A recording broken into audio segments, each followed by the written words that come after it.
So let me welcome maybe to the stage my 5 colleagues, Oskar Zanutto from ISRA, Katerina Kronaki from HL7 Europe, Anne Moen from University of Oslo, Vincenzo Carbone from In Silico Trials Technologies, and Giuseppe Ficco from the University Polytechnic of Madrid. So if I can get you here, cozy in this room, on the stage, and perhaps we can just start very briefly from asking you to introduce yourself and very briefly what brings you to this session. So I will start from Oskar. Thank you very much, Carolina and colleagues. I'm Oskar Zanutto from Italy, precisely nearby Venice. Maybe you know that area. So I work as head of innovation department and European project for ISRA, that is a public institute, and it's an elderly care provider.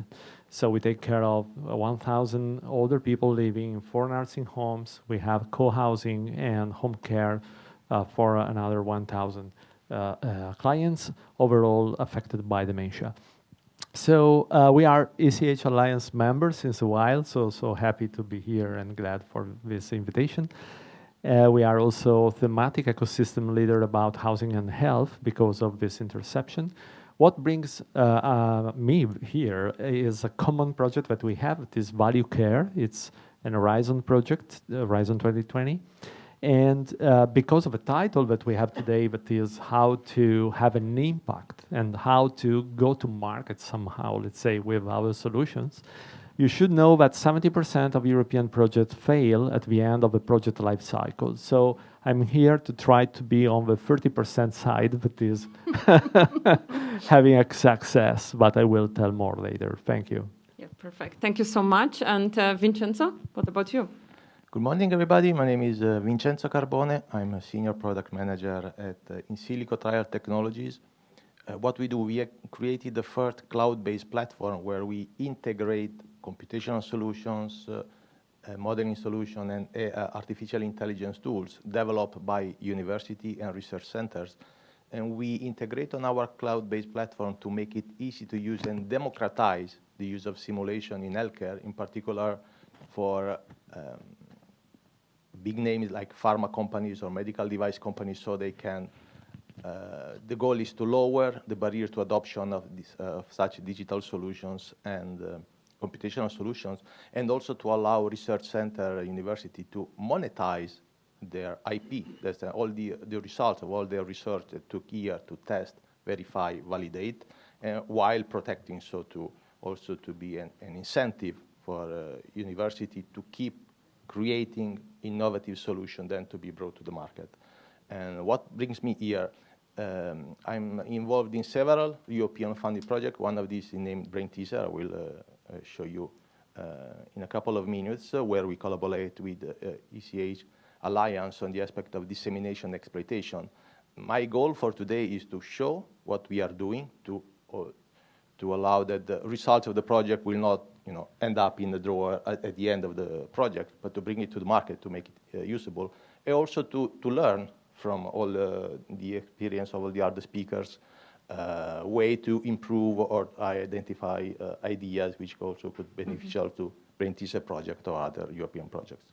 Brilliant. Thank you so much. And what about you, Anna? Yeah, hi. I'm Anne Moen. I'm a professor at the University of Oslo in the Faculty of Medicine. I am also involved in quite a few EU projects, and I'm coordinating Gravitate Health, which I will speak about a little bit later. I'm passionate about the public health dimensions, about empowering citizens, engaging, and developing tools and use tools that are meant for patients and their significant others themselves, not as a secondary to health providers.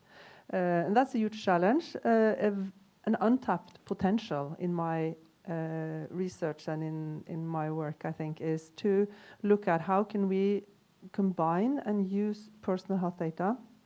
Everyone talks about the European health data space, and we are excited about the increased opportunities, but combining that with trusted information sources so that you also not just have your data, but that you have easy access to trusted information and knowledge about the concerns. We work a lot with medication in Gravitate Health, and I'm excited to share also how we try to be in the 30% that will have a life after the project.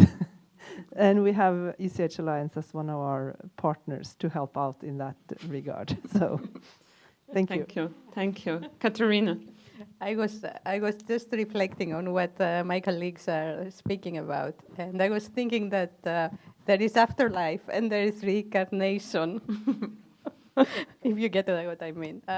So I've been, I am Catherine Kornacki, I'm the Secretary General for HL7 Europe.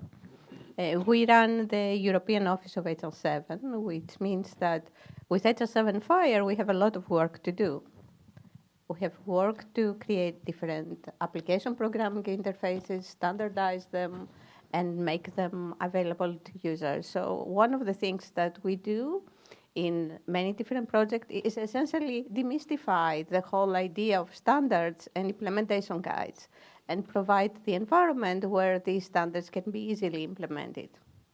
So I spoke about reincarnation, like, I don't know, 10 years ago, we ran a project called Trillium Bridge, where we wanted to bridge between the Atlantic, the meaningful use in the US, and our project here, which was called EPSOS, a large-scale pilot for cross-border care, which has a long life.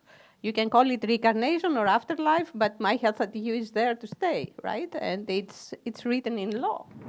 So it's probably one of the successful projects that continued over the years.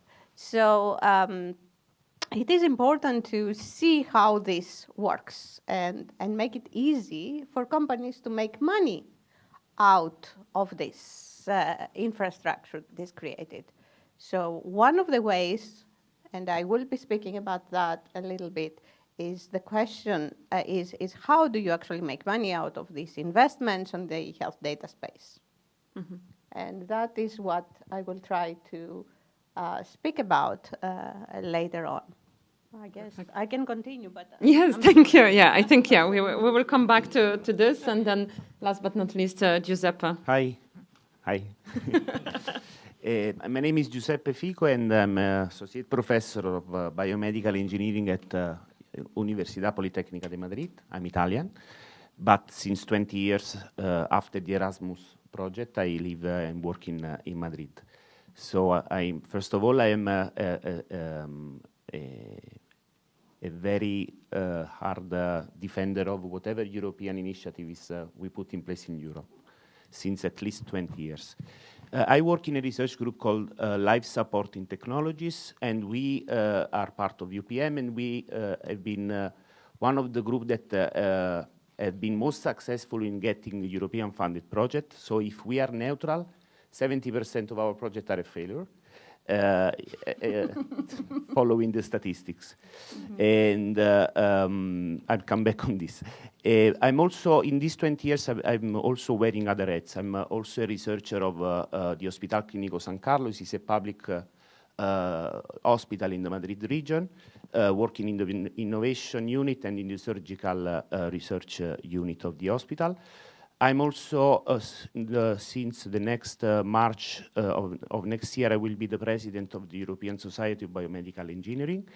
And the European Society is also a partner of the International Federation of Biomedical Engineering, which is working, is an NGO that is working with the United Nations and the WHO in things that may be relevant to work with our community, medical devices, digitally, health technology based on digital technology. So these are the things that we hope that we can contribute to the entire world. Since some weeks, I'm also the Spanish ambassador of Hospitals on Fire and representing the Madrid region. I will tell you something about that. In the Madrid region, we developing and deploying a centralized system that connects all the public and private hospitals in our regions.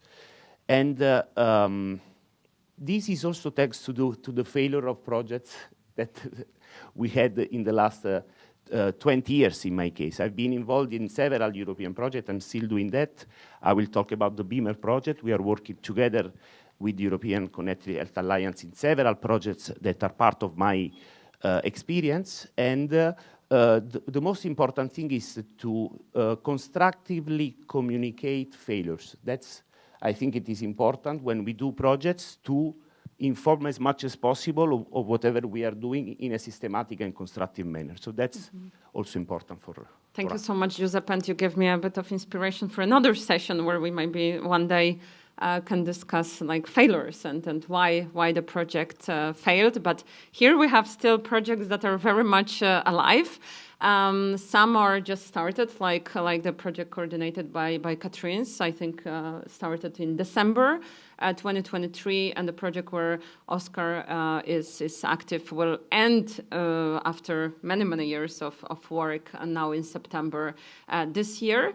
And we brought those people here today to tell us exactly what is the solution and where they see the opportunity for the market to uptake the solution, and how this solution, what will be the impact of the solution for healthcare delivery. But of course, then also to tell us a bit about the potential challenges on this way and what we should overcome as the digital health community, as the, of course, project consortium, but also as the community as such to help deploy this valuable solution where millions of public money, million euros of public money was spent on that, and with the promise and vision and hope that it will actually help us to live a better life in Europe and help also the European society and European economy. So the idea of this session is that each of them will have 7 minutes to present the solution and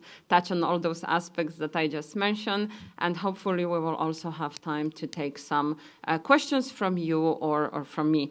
We will go with the order of the maturity of those projects, which means, as I said, that we will start from Oscar, and I will pass the clicker to you.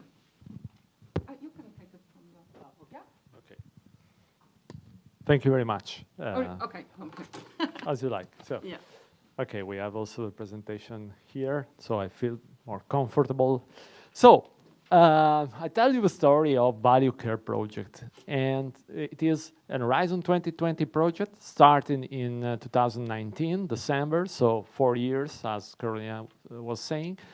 And where we started from? We started from Michael Porter model, that is value-based healthcare model. I don't know if you are familiar with this model. So essentially, we addressed the call, an Horizon call that was the DTH 11, what about the digital transformation in health.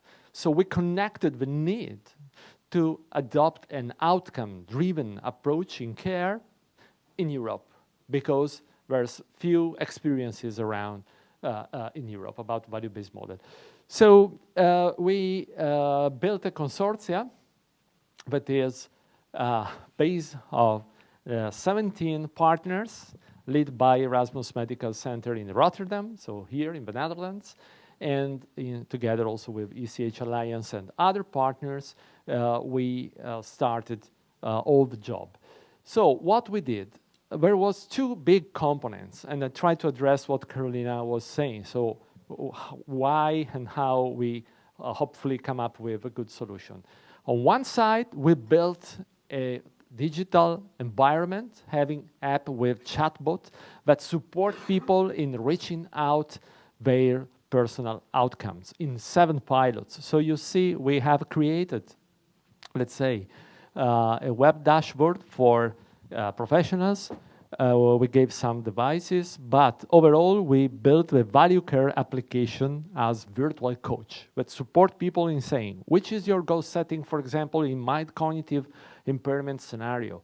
With psychologists define it, several set of outcomes, and they carry on people in cycle of weeks with brain training exercises, having remote connection, but overall integrating social care with health. So one successful factor was to connect the two words, but as we know, seldom they are separated for several reasons.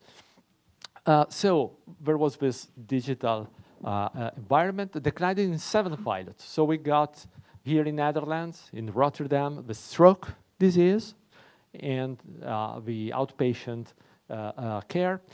We got mild cognitive impairment in Treviso, where we are, so in Italy. We got, let's say, heart failure and cardiovascular disease in Rijeka, in Croatia. We got frail conditions in Valencia in Spain and in Coimbra in Portugal. And we worked on integrated care in Kirk and Kerry in Ireland. So this is part of a story, but what's going on now and next? We built a knowledge base, and here comes, in my opinion, the 30% of success, but is changing the mindset of managers, care teams, in saying how you could redefine your care pathways in an outcome-driven logic. So we came up with a training, with a certification training. We are working on that on July and August for validate this 2 days training about value-based healthcare model decline in elderly care domain. This is important because 19% of value-based healthcare model goes in hospitals, mainly. But how we can talk about outcomes in the chronicity domain? Because if we are talking about healing back, for example, I can broke my arm and I can heal back. I can have surgery about my stomach, I don't know. But if I get demented or if I got a stroke, what is healing? So which outcome we can evaluate? And here comes most of the demotivation of the workforce, because workforce that are quitting our common domain, healthcare domain, needs motivation. And motivation comes from people, and from people come from outcome. So we need to teach them how to see what Porter called wanted variations. We need to teach people how to measure and give value to what matters for people, what matters for staff, and expanding as much as we can these wanted variations.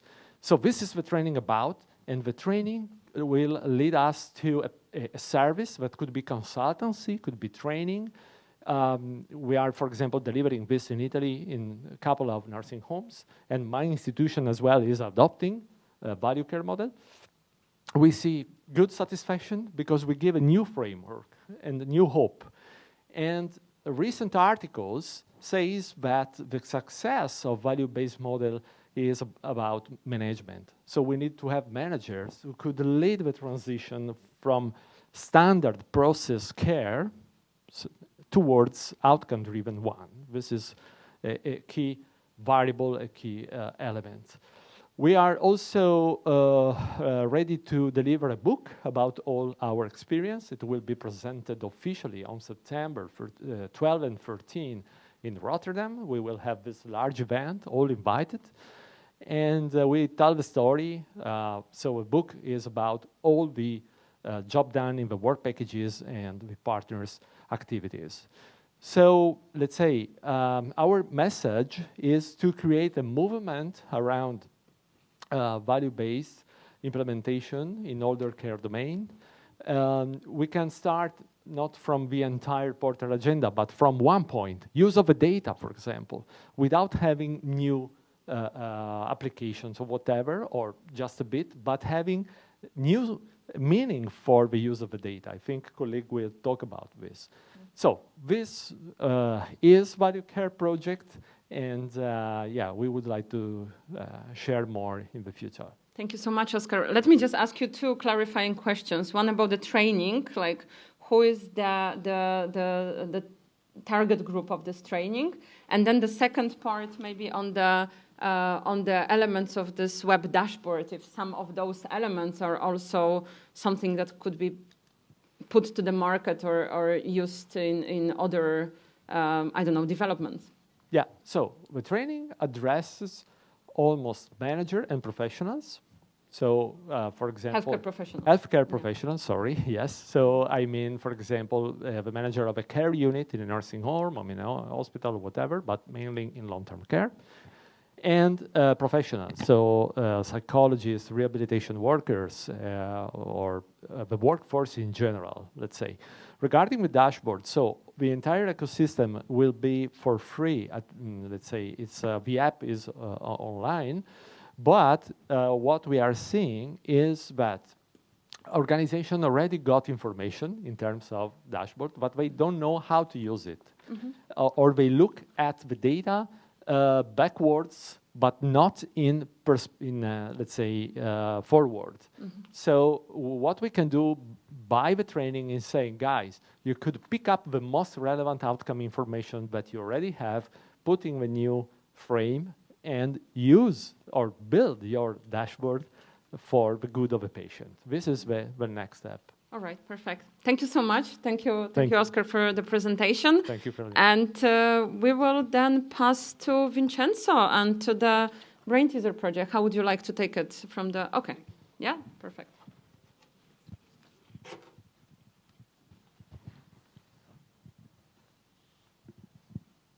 Okay, now I will provide you some information on the ongoing results, ongoing activity, and future activities of the Brain Teaser project, which is coordinated by the University Politecnica of Madrid. The project started at the beginning of 2021. It's a European funded project on the H2020 framework.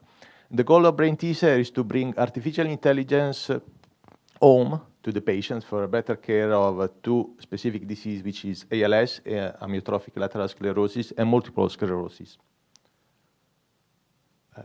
So what we have built so far, the consortium leveraging on the great activity of clinicians, scientists, AI experts, has started collecting several kind of diverse type of data coming from using mobile apps and portable sensor like smartwatches, also sensor to measure the quality of air and exposure to polluted air. Obviously, clinical data obtained from in retrospective studies or prospective studies on new patients.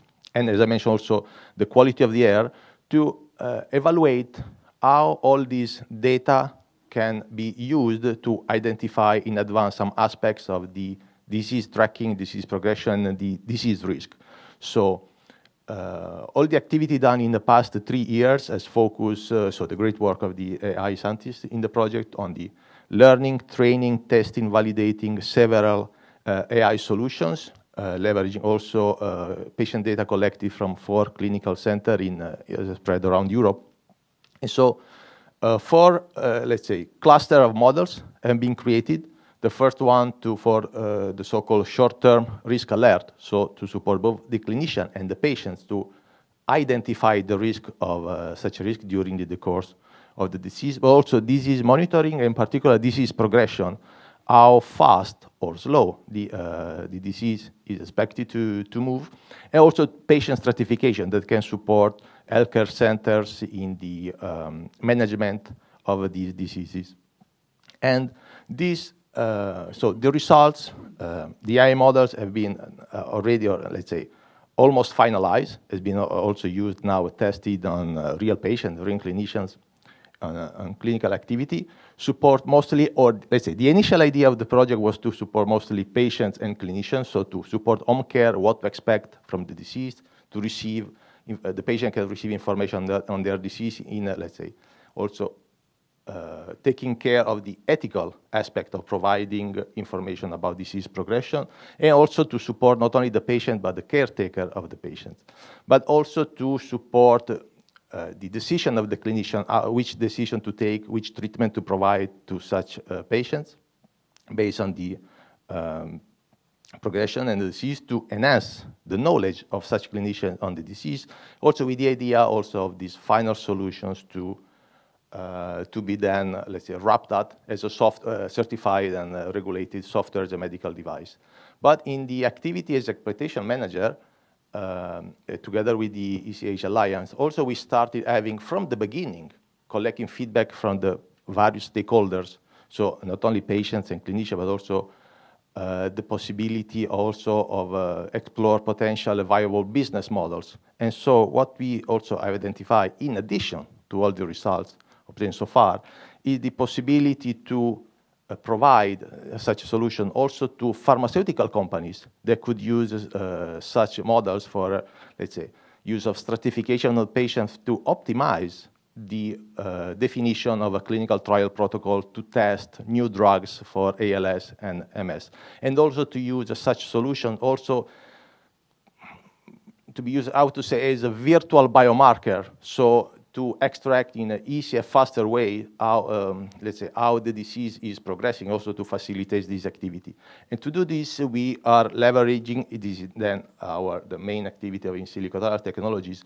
We have developed within this project and also in other projects, European funded project. This is a platform where we allow us to connect, integrate solutions coming from research centers, so data, AI tools, computational solutions, and to provide them to the final customers. It could be a pharmaceutical company, new biotechnology company, clinical research organization, in order to have a clear and fast access to such solutions and also to allow to monetize the IP development and the IP resources obtained by the research center university. And this activity also is in line with the recent flagship initiative of the European Commission called European Virtual Human Twins.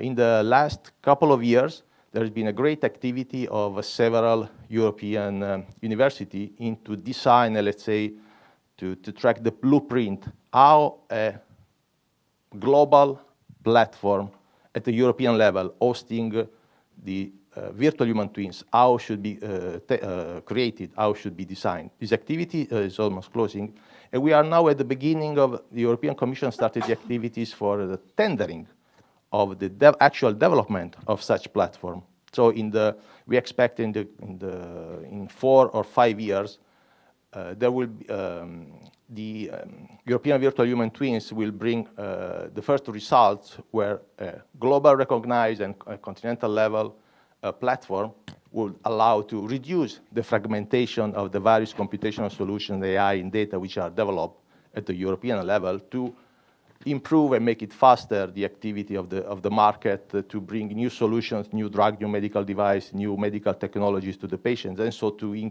improve the quality of life and the quality of care provided to citizens and patients in Europe. Thank you.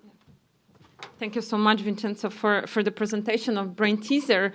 And is there something, I know that Brain Teaser also had run some challenges and engage the wider stakeholders. Is there still something going on maybe this year? I know that some data sets were shared with the community so that the community could also run some projects. Yes, so this is an activity which was brought on by the University of Padova, which is one of the research centers focused with the expertise on AI.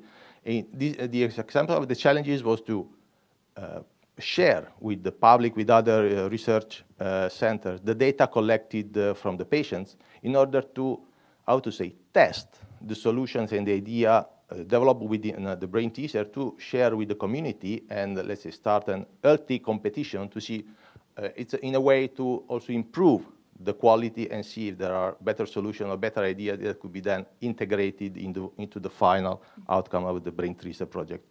And I suppose there will be a final challenge during the year. All the information obviously are available on the Brain Teaser project, so for all the stakeholders which are interested. Thank you so much. For the challenges, but also for all the other activities. Exactly, still for ongoing the other activities and opportunities to engage. And all those projects, of course, have website, but also are on LinkedIn, and most are still on X. Yeah, thank you so much, Vincenzo. And then we will move to Gravitate Health project, and I will invite Anne-Man from University of Oslo to tell us what Gravitate Health is and what it can bring from the. Yeah, please.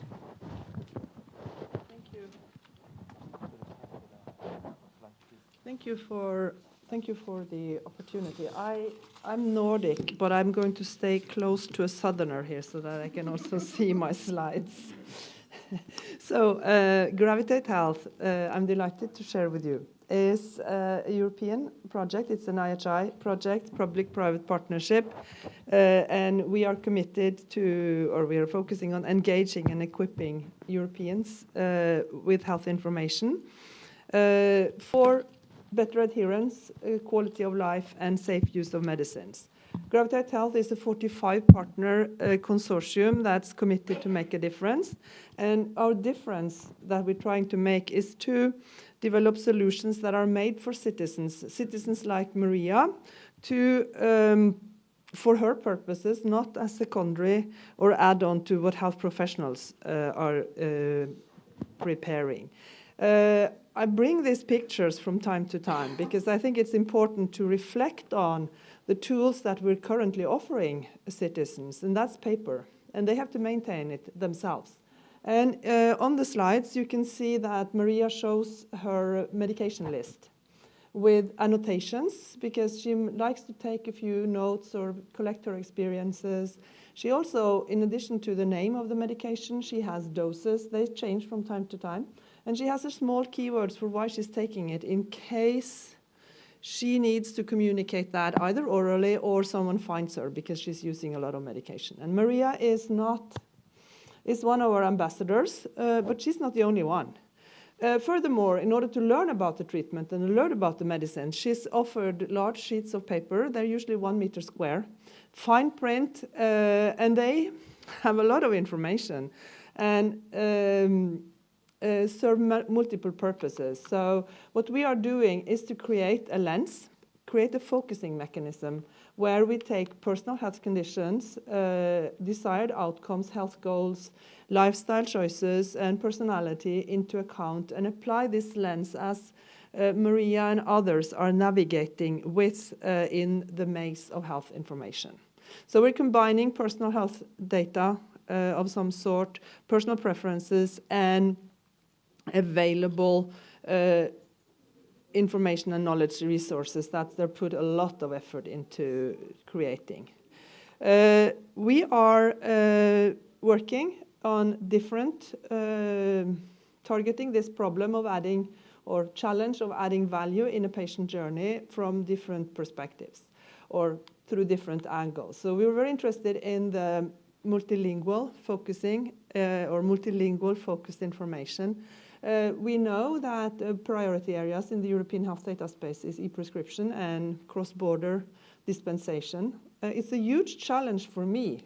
If I go to Italy and pick up a medication because I don't understand Italian and I can't read Italian, and vice versa, if you come to my country and have to get something, looking for these opportunities to improve access and understanding, and taking the language, focusing content, and making sure that you can also choose, comes with patient safety and risk minimization mechanisms, almost by default if we capitalize on the opportunity. We have made strides to make a difference in preparing and having balloted and accepted for global use an implementation guide for how to add, how to work with the medicinal product information, which is becoming digital, to make that accessible, and using these international standards is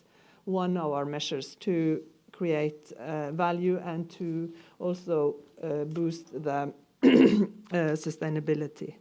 In terms of scaling, we have started, and we have ECH Alliance as one of our 45 partners. Within ECH Alliance, we have engaged with a selection of interested ecosystems. That's groups that brings together all key stakeholders in a specific region to work on breaking silos and transforming and creating opportunities. We have 5 of them in Europe. We have 6 that's global. Could have had more, but I'd like to just share one small example, if I'm allowed, on the impact of this. I heard a story the other day, or this spring, a colleague or an European traveling to Sri Lanka, searching for medicines, and she was actually given the opportunity to get information about the medicines in her language. And we have an ecosystem in Sri Lanka. You can just square up the math. Another thing, in order to drive and scale and bring research to a reality, Gravitate Health has mobilized, through our collaboration and through our partners, a growing community of researchers and academe, other consortia. Beamer is there, Giuseppe will speak about that, Expand is there. We work with Vulcan Accelerator under HL7. We have also quite a few regulators and government interests. We have the biggest constituencies within our community is probably the implementers, and you can see some of their logos. We do have 12 pharma companies in Gravitate Health. I'm co-leading the project with a colleague from Pfizer, but we also have other pharma that's interested in our effort, and we have many interest groups. So I invite all of you to join our community. We will have a community event coming up on the 27th of June. Follow Gravitate Health on LinkedIn, and you can make sure that you are up to speed. You can stay tuned, and you can join our community. And I think that's one of our major efforts to remain in the 30% of promising project results. Projects, community, and then policy or products is a mantra that we would like to further drive forward. Thank you. Yeah. Thank you so much. And how long is this still the project going on?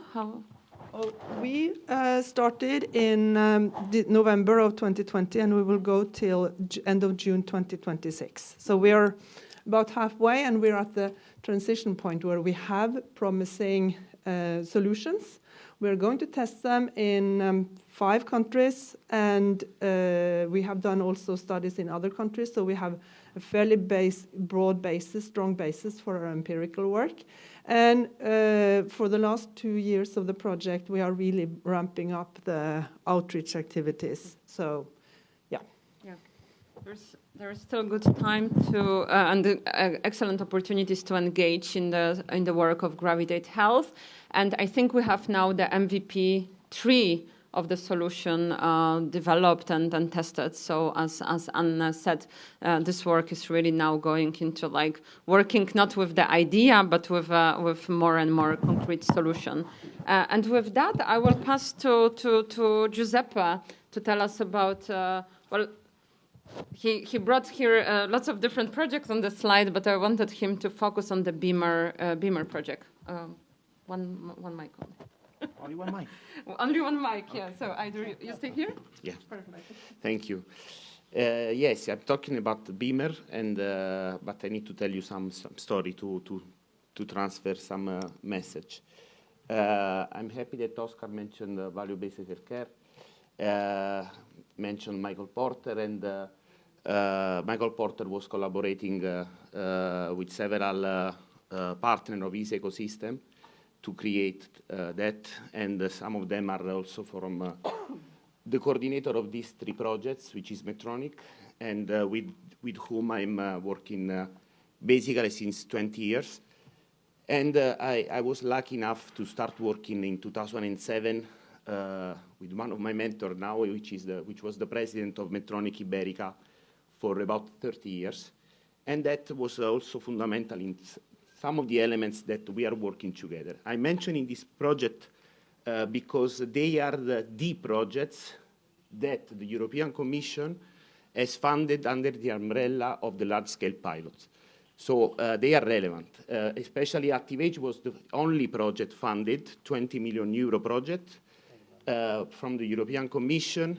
So we had the responsibility to do it properly and to try to communicate whatever we have been doing, including, and most importantly, the failures or the lessons learned from this project. These projects are also coming, I think, some of the successful elements for being competitive and win this type of project was a collaboration that we do together in the last decade, since 2012 till 2020, which was and is the European Innovation Partnership on Active and Healthy Aging. It was an arena. I'm very happy of that initiative because it was without funding. So it was an initiative in the entire European ecosystem to create an ecosystem around long-term living and active and healthy aging.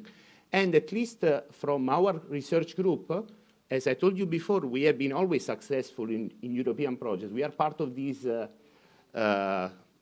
game, let's say. But this initiative was fundamental to understand better and connect better the elements. So it is not by chance that ECA was not only a partner, but has been fundamental in creating and supporting the European Commission in creating connected ecosystem. And one of the elements of this project was to work with an open innovation approach around the quadruple helix. So the quadruple helix means basically that you have to try to connect at least 4 major areas that include citizen, government, universities and academia, and industry. The more you are able to conceptualize and connect them and create a virtuous connection, the better it is, or you are decreasing the risk of failure, or to communicate what you are doing in a better way. With that experience, we have been defining and coordinating around this schema and the relevant indicators, KPI, for these ecosystems, these 3 large-scale pilots. These are more than 60 million euros of public investment, one involving 10,000 citizens for active and healthy aging in 12 deployment sites. We call them deployment sites, and they were defined according to criteria of the ecosystem that were the inclusion criteria of our deployment site. It was a social care innovation rather than healthcare, the ActiveAge project. And being the first or the only to deploy massively IoT solution, that was the technology that the European Commission wanted us to deploy in this ecosystem, has been a great learning. In the half of the project, we had COVID, and so it was even more challenging and interesting to do the things that we have been doing. And we have some in YouTube, you can find the ActiveAge Experience Day, where in a TV plateau, we were showing the results. So they are there, and these are maybe useful. Then we had the Gatekeeper project. So the second generation of the large-scale pilot from the European Commission. In this case, given that we were coming from ActiveAge, we said, okay, let's increase 10 to our numbers. So 50,000 subjects, that was our goal, but increasing of 10 means a lot of things. A lot of things, a lot of innovation, also from an industrial perspective. That number was not given only by chance also, but also because our coordinator, Medtronic Iberica, I have been, by the way, the technical manager, and I am the technical manager of these projects, told us that with this number, you have to do things differently, because this is a number, 100,000, etc. 2 minutes, okay, where we have to do things differently to reach this number. So the money is not enough for reaching these people. So that's what we did in the Gatekeeper project, and we have been using standards. HLTH Europe since then is partnering many of our projects. And this learning, the project finalized this year, and been interesting. I can tell you something more later. Odin is about the hospital of the future. So we are in a hospital environment. In Gatekeeper, we were in a healthcare systems setting, so regional healthcare systems, and in Odin, we are within a hospital. So it's a process-based innovation, and we are improving processes. With all this knowledge, we are also collaborating in several IMI, now IHI projects. We have been the coordinator of the Pharma Ledger project, that all these projects we are cooperating with the pharmaceutical sector, but in improved, the last one also with the medtech sector. But in all these 3 projects, the public-private partnership with the pharmaceutical sector is fundamental. Things are different. The type of collaborations are different. As you may know, what it means for the pharmaceutical sector to enter in the digital sector. But regarding and we have been creating an association after the Pharma Ledger project to continue with the things that we are doing. Gravitech Health, we are in charge of the platform that Anne just presented.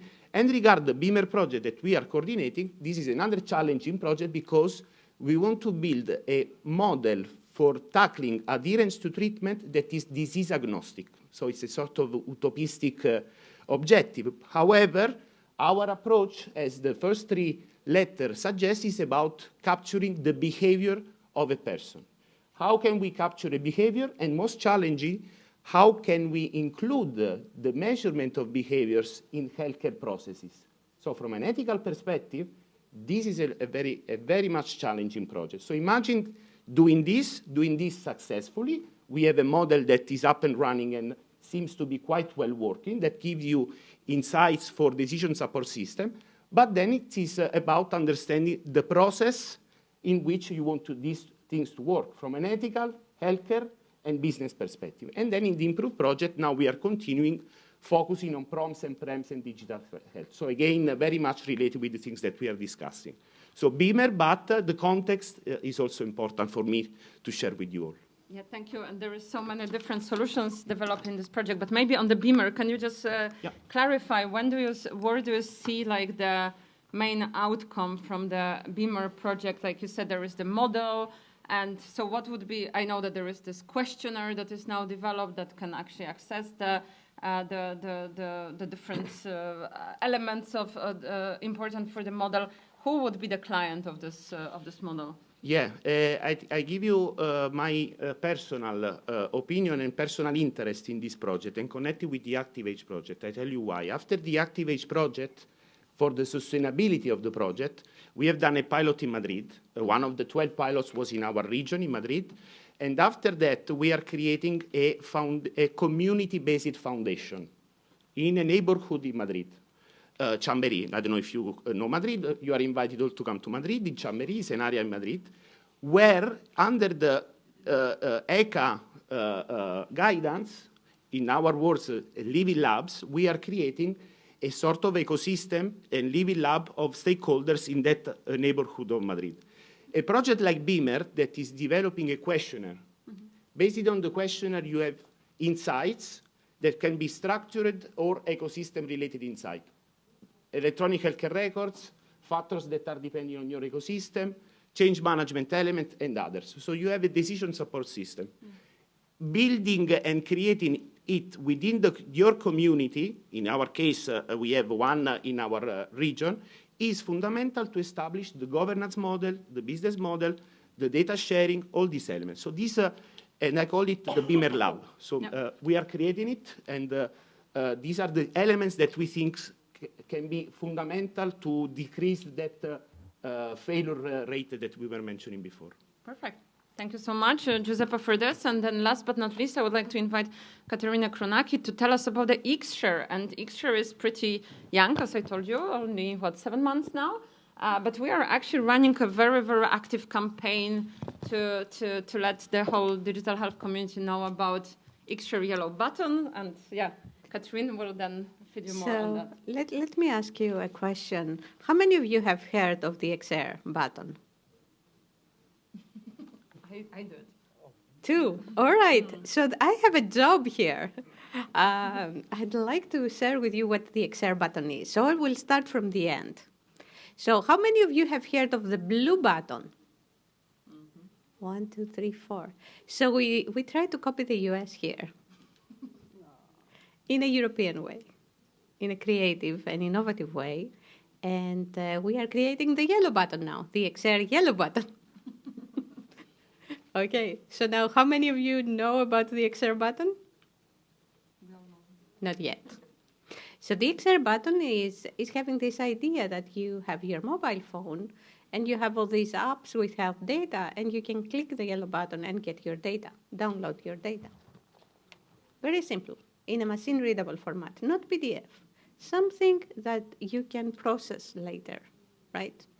And the question to you, and maybe in the next 7 minutes you can find a solution and we can discuss it, is what are you going to do with that?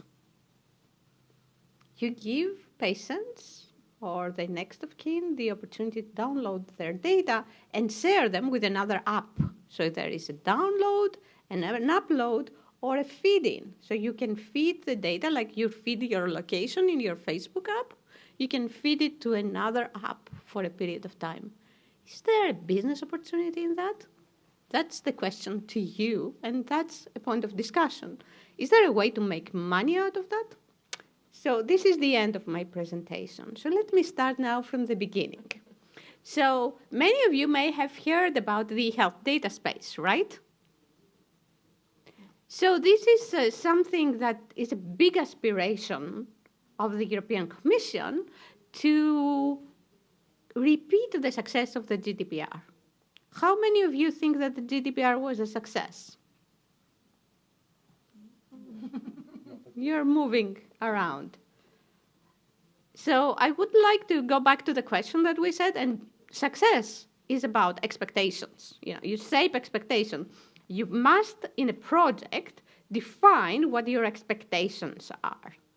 And there is expectations and there is ambition. And those two things may not be the same. So by shaping expectation, you make sure that you are in the 30%, right? But by having ambition, you can move the hearts of the people. You can make something big. So how is the risk managed? That's another question and another discussion, probably with some drinks. But let me go back to the European health data space, what this is about. The health data space is a healthcare ecosystem. It's all about data. How do we manage data for primary use of data, like health and care, and for secondary use, like for research? But there is an underpinning movement behind that. For many years, everybody in the health sector has been data illiterate, except maybe the researchers. So this is very much about data literacy and having the data to do work. And as you see in the screen, this is about electronic health record systems, medical devices, and high-risk AI. And for the first time, the Commission says, we will mandate standards. We will make sure that the electronic health record systems in the market will be able to handle these 6 categories of data: patient summaries, prescriptions, dispensations, lab results, lab order, imaging reports, discharge reports. Wow. What would you do with that? And they say, and that's Article 8, and that's where this XR button is grounded at, they say that patients will be able to do a couple of things. Be able to access their data, get hold of the data, portability. It was first in GDPR, by the way. Rectify their data. Rectify the data? Change the data in the health record? Wait a minute, is that what it says? Yes, it does. It's Article 8 something in the provisional text. You can also say that I don't want my data to be recorded in primary use. That's kind of interesting, right? You can also find out if somebody has accessed your data. That's like a logging component. Wow. Who did what with my data? So this is a lot about data literacy, right? So that's Article 8, and that's related to the XR button.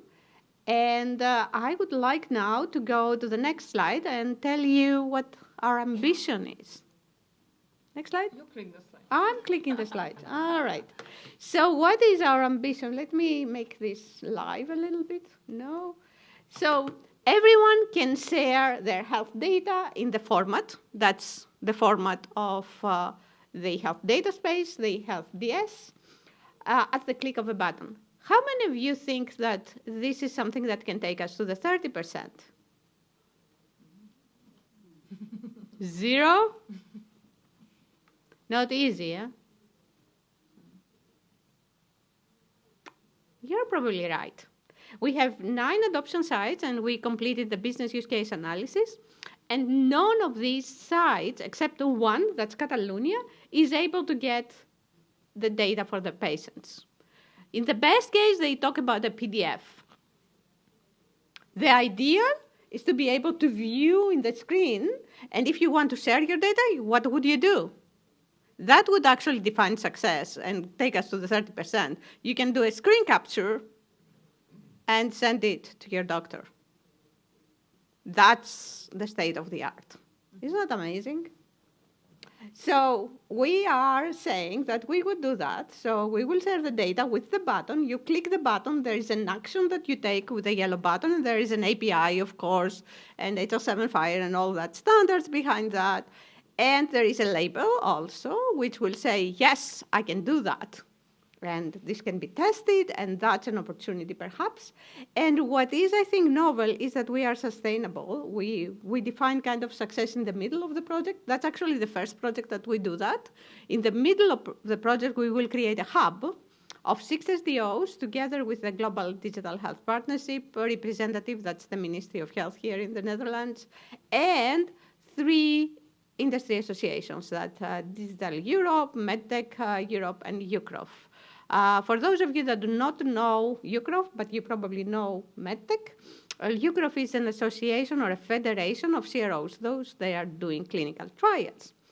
And our ambition is even bigger than the button, because we are saying if we are going to make these standards, we should make a bridge between clinical research, population health, and healthcare. So secondary and primary use will not be separate things, but they will be connected. And perhaps the patient or the family as a mediator will be able to play a special role in this. So next slide and the last one. So are you ready for that? How many of you are ready for the share button? I did a fairly good job. Thank you, guys. Thank you so very much. Thank you so much, Catherine, and thank you all for presenting those 5 solutions that that are being then developed. I will come back to the cover slide just to make sure that we remember our names. And I wanted to ask you a couple of questions, and maybe also the audience have questions. If you have, please just raise your hand, and we will come with the microphone to you. Again.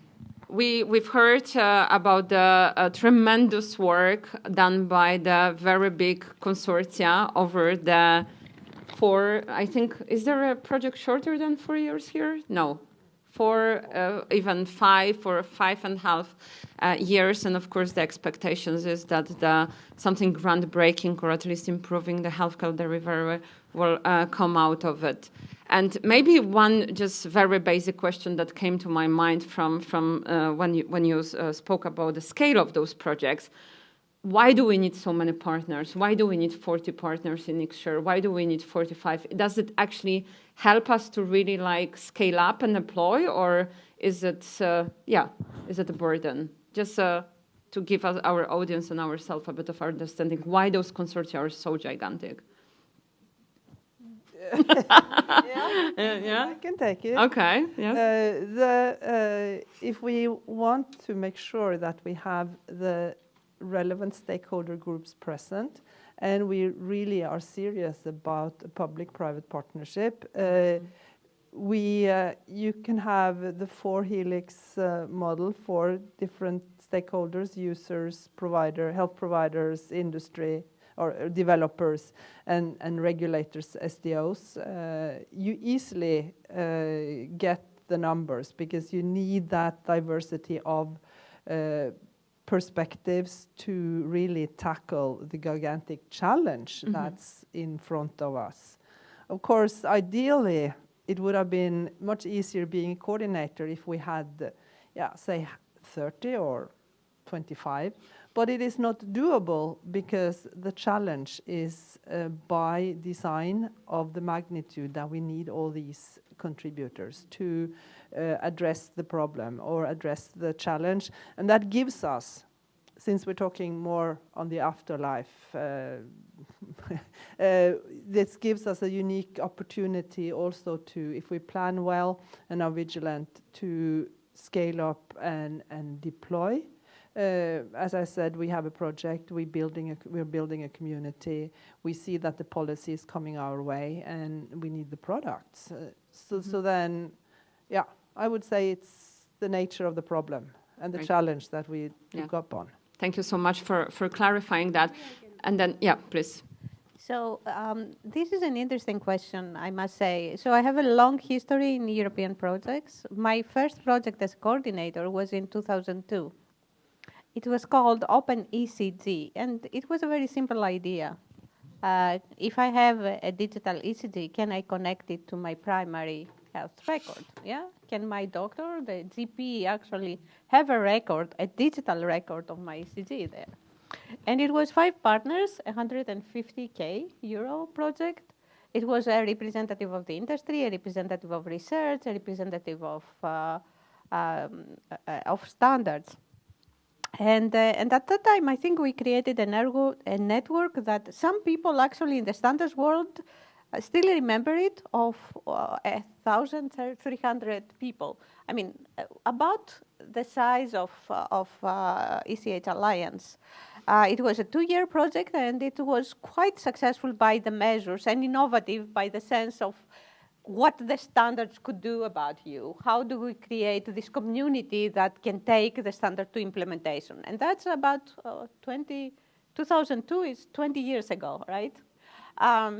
Right now, if I compare it to projects like Gravitate Health, where we are participating and we have this 80-20 rule of accelerating adoption of standards, this was more about creating the network. But if we talk about accelerating actually a solution and adoption, you need the whole ecosystem, and you need enough capacity and money to do a dent. Still, the project and your challenge hasn't ended. It hasn't even started, in fact. Because if I remember Gravitate Health, we realized that we didn't have the stakeholders. After 40 partners, we didn't have the stakeholders, which were the people that are developing the tools for the leaflets in the companies, you know, like structured authoring companies. Nothing with healthcare. Paper lobby. Nothing with healthcare.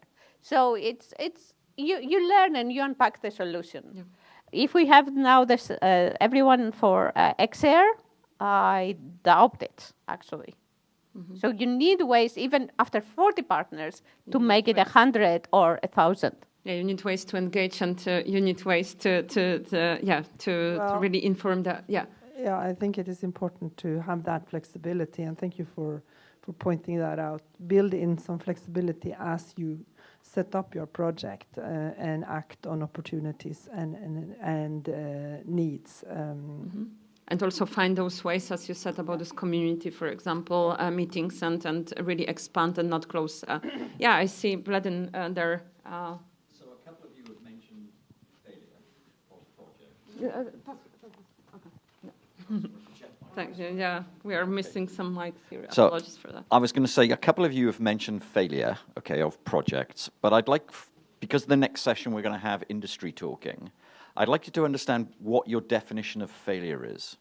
Just to, just quickly, so that you actually set up the next conversation around what industry is looking for around innovation. Yeah. May I? Please. So, my opinion, quite simple. First is, do we have an impact? Do we come with a business model that is sustainable along the time? Yes or not? Simply that. So what I mean is, back also to the previous question, in my opinion, and I'm passionate about European project, we need to be faster. We need to start with advanced technology with less development, because take, for example, our value care project. 4 years. We started without ChatGPT. We are ending up with ChatGPT 4, 4.5, blah, blah, blah. So, I mean, we need to consider, okay, are you using what is already there? And in my opinion, the 30% that has been worked is because I take the amazing word that my colleague used, that is ambition. Because there was the ambition of the partners, investors, managers in building a marketing plan, in saying, okay, we have something good in our hand. Now we invest, really, we trust, and we put effort in selling the solution, connecting with the market, and blah, blah, blah. In value care, we are doing exactly this. I'm talking with Italian relevant main agency working on healthcare domain. We are talking European-wide with the ones who could say, hey, this is something new. We can resell it, yeah, as a company who sells whatever. I came from sell field. So it's important to understand there is a need. I have a product? Can we bridge it?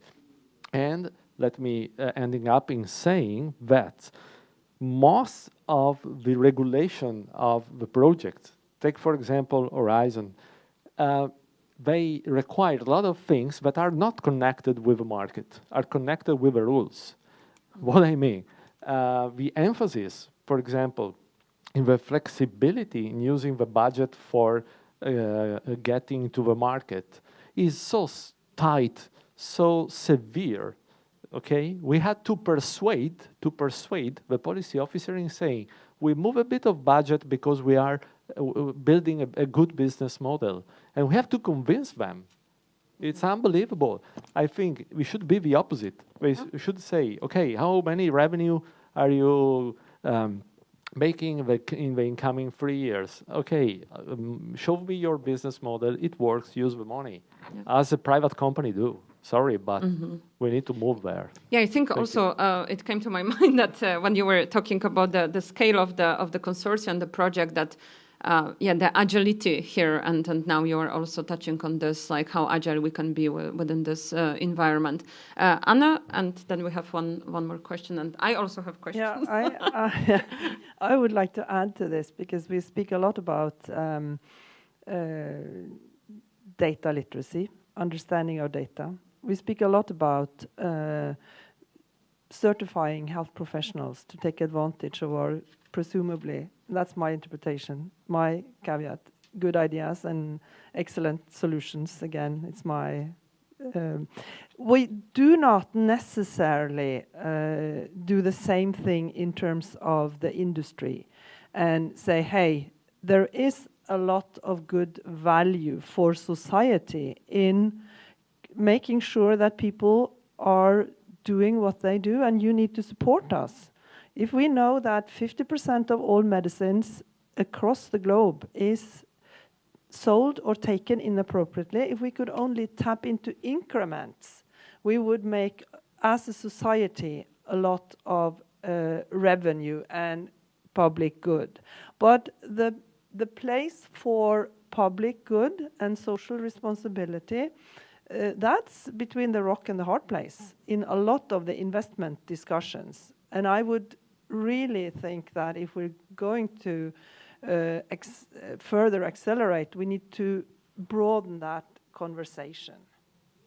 Because you can't expect that the patients themselves should necessarily be the big contributor in terms of the revenue stream, but we as a society do have a golden opportunity to do things smarter, and that should be capitalized also in the investment opportunities. Thank you. Thank you so much. And we have a question. Yeah, thank you. Yeah. Thank you for the great presentations. And my question, you mentioned at the beginning frugal innovation, Africa, India. But when I think about the current situation in Europe, and in particular, for example, now in the Netherlands, the healthcare budget is fixed. There is supposedly like many even hospitals closing. So, and I then see the amazing innovations that are actually everywhere that could potentially help us to save a lot of money and actually treat patients way better, exactly as you said, only people taking the medication as they need, value-based healthcare, etc. So why do you think the governments, what do you think, the role of the government is in this implementation? And why don't you think that they are taking a much more proactive approach in helping all of us, to make those big steps rather than little pilot here, little pilot there? So what is the role of the government, and then how can we give them a role, if anything? Yeah, brilliant. May I? I will just add, of course. I will just add, yesterday when I entered the building and there was the debate about the public and private healthcare system, very interesting. And then there was a comment from one lady, startup funder, and she said, like, why the governments give this 2-year, 3-year, acceleration grants, for example, when the amazing solutions are being developed, and then, they hit the wall, and then the funding ends, and maybe the funding opens for another a priority and another solution. So I think that, I would like to hear the answer to this question from you as well. Yeah, briefly. Yeah. I think it belongs almost about politics. And if we look at the data, we spend 80% of the healthcare budget in Italy over your last 3 years of life. Chronicity. So, politically speaking, my opinion, asking people to do an effort to be healthy is not so popular. You know, people won't pay for performance. I want this and that. And we have, for example, a public welfare, okay, that is partially good, but the, let's say, educational approach is not so good. So we need to switch and be brave in saying, guys, if you want to be healthy, since you are 30 or 40 and more, we can move the money for keep you healthy, okay? If you get in chronicity, okay, we provide, but first you should do the effort. Some movements is starting, also, but not from politicians, from citizens, because people want to keep healthy, do something, use data. You could have all the wearables of the world, but if you are lazy and this is a big issue. We had a lot of conversation with Dutch colleague around the idea, for example, that screening. What happens with screening? Screening is good for specific disease, but because people think, okay, I'm doing the screening, so I can keep going with my food habits, bad habits, blah, blah, blah, because I have a checkpoint that are screening. It's not working because you should change behaviors. If you have a good behavior, maybe you don't need screening or less screening. So just think. So I think most is about be brave as politicians in saying that we have a plan to change behaviors, and behaviors are the key. Thank you. Please. I know yesterday we talked about the changing of the mindset, and I don't know if you want to touch on that or another comment, but there is a lot of things that I'd like to say. I limit myself to 3 things. At University of Oslo, we are collaborating in Beamer. Giuseppe is our boss in that regard, and we are leading the validation activities, the validation of the model. And what we hope and plan to report on is how we can stratify or diversify and provide the basis for tailoring interventions, and saying, hey, we see that you may have these characteristics. Okay, let's do an intervention then that cater to your needs and look at how that works. So I think we can start there by providing better tools and validated models, mindful of usually it used to take 17 years from bench to bed, but we're capping on that. The second thing is that I think it's important that everyone steps up to the table, including the governments, and actually develop I should not necessarily say investment programs, but programs to allow promising results, promising project outcomes to prosper as products. That's an extremely hard thing. And it's not only the valley of the death, but quite often you are in the completely dark because it's not necessarily, you don't know necessarily how to take the best steps. The last point that I want to draw people's attention to is the fact I know Carolina lives in Finland. 20 years ago, I worked in an EU project that was coordinated from Finland. And visiting Finland quite often, one of the things that dawned on me is that innovation also very often comes out of a crisis. And being from Norway and having exposure to the Nordic, a significant change in Finland came a few years earlier, but it really spiked the transformation, and we could join, and it spiked critical thinking and creativity. Those 3 points. Thank you. May I add one more thing? So she mentioned Finland, my colleague, and I'd like to actually shift a little bit the thinking from return on investment and focus on one thing, and that's data. And probably this provides also an answer to your question that is data specific. Right now, TEDAS actually did marvelous things as a joint action coming out of Finland. And one of the things that I read in one of their deliverables that I liked was the return on investment on data. So going back to your question, there is a government that holds a lot of health data, right? What is the return on investment on this data? How does this amount of data make good for the citizens? This is actually a question that could make a shift. And it's a question also that we can address at the level of a hospital, vis-a-vis the Odin project, for instance. What is the return on investment? I mean, you know, holding data, cleaning data, maintaining data, that's a costly business. It's not for free. I don't know how many of you have data on Google Cloud, but it costs money. Or yeah, so let's do that. Let's start talking to our politicians, to the representatives of thereof. What do you do with the data? How do you get value out of those data?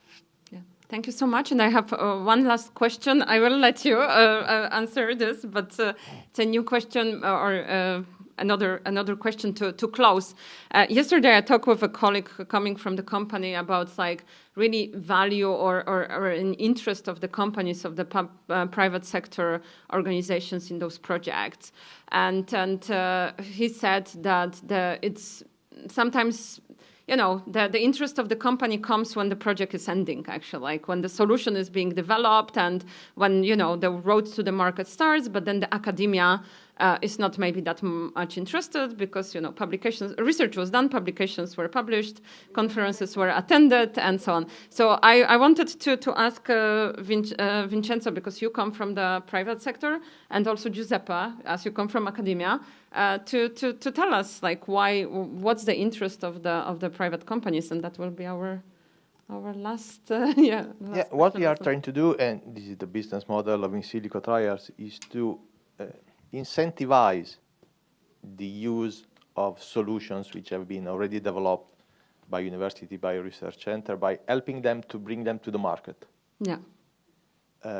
What we have seen in a lot of cases that medical device, pharmaceutical companies, they have need, and a lot of time their need could be answered by the solutions which were already identified at the university 5 years ago or 10 years ago. But the university keep having in mind that their supposed main role is to publish and to go research. Then they have these results and are put in a drawer. What we try to incentivize them is to bring in this, how to say, business model of making money while you sleep. There is some IP, there is some model, some solution that you have developed. It's like data. They could be sleeping data or sleeping model, sleeping solution, or active solution that you automatize and make it available to the market.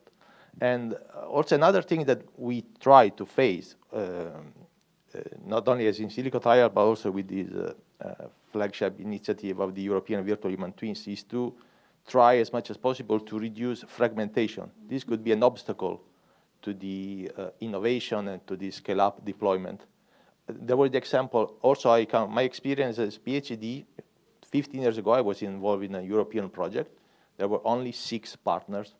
Nowadays, all European partners are much bigger. We are talking about projects with 40 and 50 projects. This allowed to take into account all the opinions of all the relevant, more or less relevant stakeholders to be involved, and also to have growing network to reduce this fragmentation.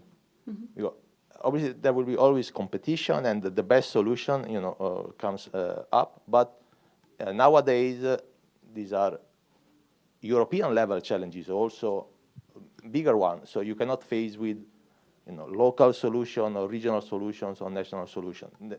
And a European initiative also involving politicians to augment the collaboration and reduce the fragmentation at the continental level. Otherwise, we cannot face US, Africa, China, India, or bigger players. Giuseppe, last word. How do you respond to those solutions being kept in the drawers? Yeah, shortly. Yeah. I give you the example of some of the large-scale pilots I've been mentioned before. One of the learning from the first one was to do exactly what we did in the second, which was and is to put leading industrial company in a strategic sector of the project. So the coordinator I mentioned was Medtronic, is the worldwide leader on medtech as a multinational company. The platform, Hewlett-Packard Enterprise, the gateway and the technology, ST Microelectronics, and the consumer part, Samsung. So important company that are leading those sectors. Medtronic was the coordinator. After this project, they were not developing nor sharing any of their products. But after 15 years of collaborations, there is a news that was announced last year that together with the Mail France, they announced the collaboration on a digital platform to be used as an interface for their business unit that has been created after 20 years of European projects as well, that now they are selling processes, not only medical devices and implantable devices. HPE, the contrary. They develop the cloud solution within the project, 400,000 euros, more or less, plus the 20 million euro of the project. And they developed the platform, and now they are selling. I was in Milan with them. They are now willing to sell in the healthcare sector the platform in 8 tiers and 8 different combinations. And we are building a governance on how we can be and ally with them. I can continue, but these are just examples. And then one sentence on your question about the policymakers. Always is a synthesis of what we said throughout all this session. I give you the example of Catalonia and Madrid, 2 regions that are different, let's say. But we are working with the person in charge of the digital transformation of Catalonia, and you know who he is, because he's a person that is working with us since 20 years of European project, Jordi Piera, and the current Ministry of Digitalization of the Madrid region, the first region in Spain to have a ministry for digitalization, has been also working in European project, has done his master thesis with us using the MAFEIP tool. You know the MAFEIP tool for cost effectiveness assessment with the digital health and diabetes. So I would be positive and optimistic because now we can have a dialogue and talk a similar language and suggest value-based healthcare solution. And in Catalonia region, there are good examples of that they are implementing. Yeah. So failure is the path to success. Yeah, exactly. Failure is the path to success. We run out of time, and we need to give space to the next session and next discussion. So thank you all so much, and please join me in the round of applause to our speakers.